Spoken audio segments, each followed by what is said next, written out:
Assalamualaikum warahmatullahi wabarakatuh. Salam bahagia Bapak dan Ibu Guru. Baik Bapak dan Ibu Guru, mungkin ada pertanyaan, apakah Bapak dan Ibu Guru pernah mempertanyakan sejauh mana progres peserta didik dalam menguasai kompetensi yang ditargetkan? Kemudian, bagaimana guru bisa memonitor perkembangan dari peserta didik? Baik Bapak dan Ibu Guru, sebelum menjawab pertanyaan tersebut, kita harus memahami terlebih dahulu sebenarnya apa yang dimaksud dengan kriteria ketercapaian tujuan pembelajaran.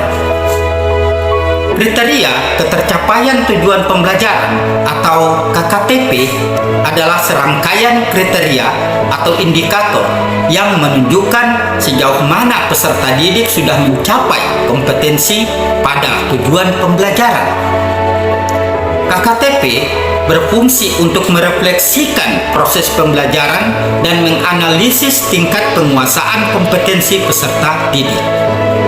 Tentunya hal ini membantu pendidik dalam memperbaiki proses pembelajaran dan memberikan tindak lanjut yang sesuai kepada peserta didik. Lalu, apa perbedaan KKTP dengan KKM?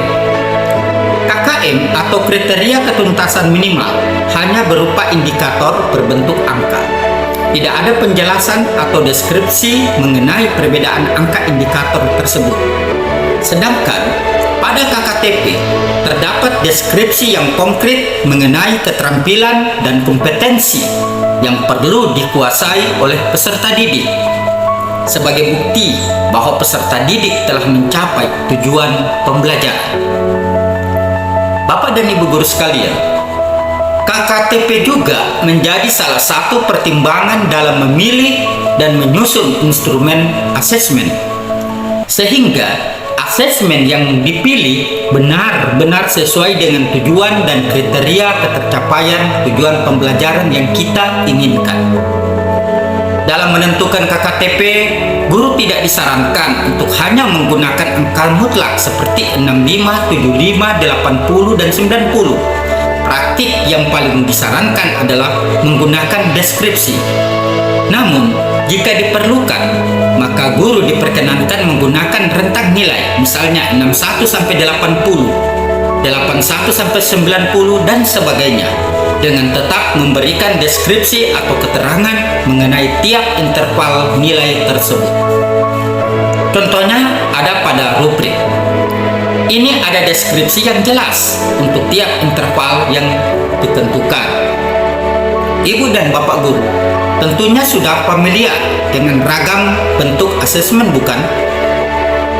Ada asesmen yang dilakukan di awal pembelajaran. Ada asesmen yang dilakukan di tengah proses pembelajaran. Dan ada juga asesmen yang dilakukan di akhir dari proses pembelajaran. Nah, sebenarnya ragam kriteria atau indikator yang tercantum dalam asesmen tersebut sudah dapat dianggap sebagai kriteria ketercapaian tujuan pembelajaran. Saat Bapak dan Ibu merancang tabel checklist, lembar pengamatan, rubrik, lembar refleksi, lembar penilaian, kelompok, jurnal, catatan portofolio, dan sebagainya, maka guru juga telah menentukan kriteria atau indikator untuk mengukur pencapaian peserta didik. Contohnya pada rubrik berikut ini. Dari rubrik tersebut terlihat ada dua indikator untuk mengukur pencapaian peserta didik. Deskripsi tentang perkembangan peserta didik menjadi lebih terukur dan personal sesuai dengan kemampuan mereka.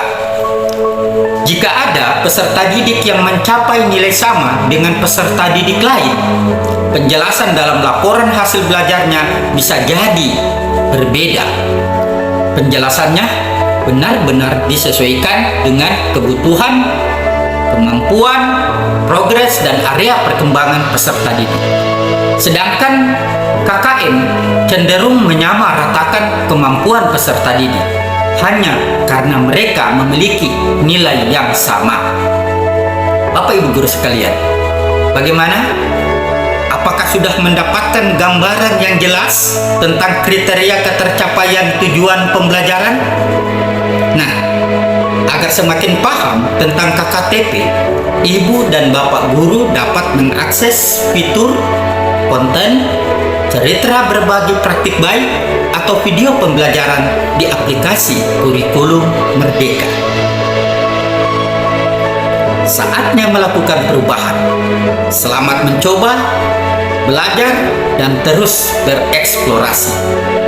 Assalamualaikum warahmatullahi wabarakatuh.